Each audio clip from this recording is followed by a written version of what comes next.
రంగారెడ్డి జిల్లా బీర్కూర్ మండల కేంద్రంలోని మహాత్మా గాంధీ జ్యోతిబాపులే బాలుర గురుకుల పాఠశాలలోని 12 మంది విద్యార్థులు అస్వస్థతకు గురయ్యారు.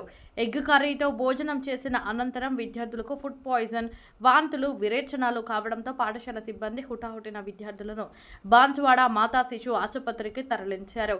భోజనం వికటించడంతోనే విద్యార్థులు అస్వస్థతకు గురైనట్లు వైద్యులు క్రాంతి కుమార్ తెలిపారు.